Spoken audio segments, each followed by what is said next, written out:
Yemen ജയിലിൽ നിന്നും മോചനവും കാത്തു കഴിയുന്ന നിമിഷപ്രിയയ്ക്ക് പാരയായി 24 ചാനലിന്റെ ആശ്വാസ വാർത്ത. മോചന ചർച്ചയ്ക്ക് തുരങ്കമായിരിക്കുകയാണ് ചാനലിന്റെ ഈ ഒരു വാർത്ത. യമനിലെ തലാലിന്റെ കുടുംബവുമായി ബന്ധപ്പെട്ട് 24 ചാനൽ വ്യാജ വാർത്ത കൊടുക്കുകയായിരുന്നു. ശുഭസൂചന, തലാലിന്റെ കുടുംബം ചർച്ചകളോട് സഹകരിച്ചു തുടങ്ങി എന്നതായിരുന്നു ഇവർ പടച്ചുവിട്ട വാർത്ത. എന്നാൽ ഇരയുടെ കുടുംബം ഇപ്പോൾ ഈ വാർത്ത നിഷേധിച്ചുകൊണ്ട് രംഗത്ത് വന്നു. ഇവർ ഫേസ്ബുക്കിൽ പോസ്റ്റ് ഇടുകയും ഒപ്പം തന്നെ യമനിൽ മാധ്യമങ്ങളെ കണ്ടുകൊണ്ട് നിലപാട് വ്യക്തമാക്കുകയും ചെയ്തിരിക്കുകയാണ്. ഇതോടുകൂടി തന്നെ വ്യാജ വാർത്തകൾ പടച്ചുവിട്ട് 24 ചാനൽ കുരുക്കിൽപ്പെട്ടിരിക്കുകയാണ്.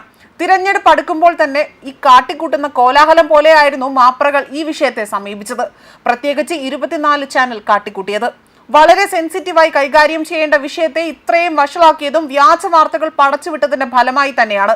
24 ചാനലിന് 8ന്റെ പണിയാണ് ഇപ്പോൾ കിട്ടിയിരിക്കുന്നതും. കടക്കൽ കത്തിവെക്കുന്ന മാപ്രകളുടെ എടുത്തുചാട്ടം തന്നെയാണ് ഇപ്പോൾ ഇത്തരത്തിലൊരു പണി കിട്ടാനുള്ള കാരണം. തലാലിന്റെ കുടുംബം മാപ്പ് നൽകിയേക്കുമെന്നും ചർച്ചകളിൽ അനുനയമെന്നും ഒത്തുതീർപ്പെന്നുമായിരുന്നു 24 ചാനൽ വാർത്ത നൽകിയത്. അതുപോലെ തന്നെ കേരളത്തിലെ ഈ ചാനൽ ഞങ്ങളെ അപമാനിച്ചുവെന്നും തലാലിന്റെ കുടുംബം വ്യക്തമാക്കുകയും ചെയ്തിട്ടുണ്ട്.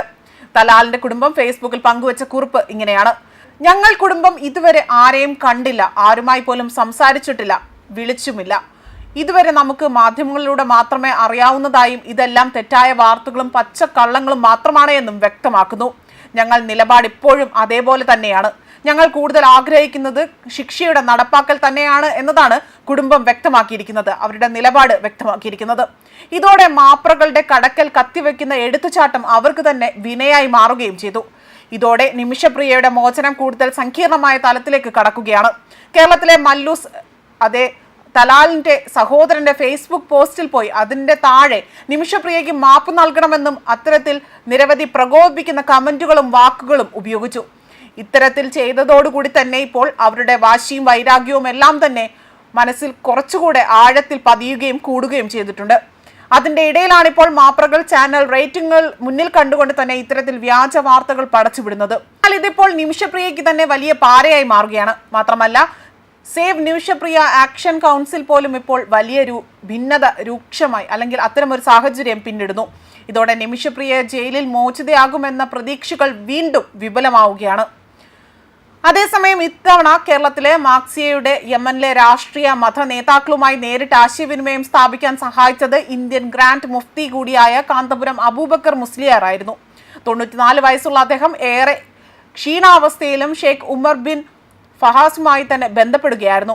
ഡെപ്യൂട്ടി മുഫ്തിയും ഷെയ്ഖ് അബൂബക്കറിന്റെ അടുത്ത സഹായിയുമായ ഹുസൈൻ സ്വാഫിയുടെ അഭിപ്രായത്തിൽ ഷെയ്ഖ് ഉമർ ബിൻ ഹാഫിസ് അനുകൂലമായി തന്നെ പ്രതികരിക്കുകയും തലാലിന്റെ കുടുംബവുമായി വ്യക്തിപരമായി തന്നെ ഇടപഴകാൻ തന്റെ വിദ്യാർത്ഥികളെ അയക്കുകയും ചെയ്തുവെന്നും റിപ്പോർട്ടുകൾ പുറത്തു വന്നിരുന്നു. ഇതാണ് യഥാർത്ഥത്തിൽ ഉണ്ടായ വിശ്വാസത്തിന്റെ നയതന്ത്രമെന്നും അതുപോലെ തന്നെ തീവ്രമായ ചർച്ചകൾക്ക് ശേഷം ഇരയുടെ കുടുംബം ഒടുവിൽ വധശിക്ഷ 4 മണിക്കൂർ താൽക്കാലികമായി തന്നെ നിർത്തിവെക്കാൻ സമ്മതിച്ചതായ വാർത്തകൾ പുറത്തു വന്നിരുന്നു. തുടർന്നായിരുന്നു യമനിലെ ബന്ധപ്പെട്ട ജഡ്ജി നിമിഷപ്രിയയുടെ വധശിക്ഷ മറ്റൊരു തീയതി പറയാമോ അല്ലെങ്കിൽ പറയാതെ തന്നെ മാറ്റിവെക്കാൻ ഉത്തരവിടുകയും ചെയ്തതും. ഇതിനെല്ലാം പിന്നാലെയായിരുന്നു ഇത്തരത്തിലൊരു ആശ്വാസ വാർത്ത നൽകിക്കൊണ്ട്, അതായത് വ്യാജ വാർത്ത നൽകിക്കൊണ്ട് 24 ചാനൽ രംഗത്ത് വരുന്നതും. ന്യൂസ് ഡെസ്ക് കർമ്മ ന്യൂസ്.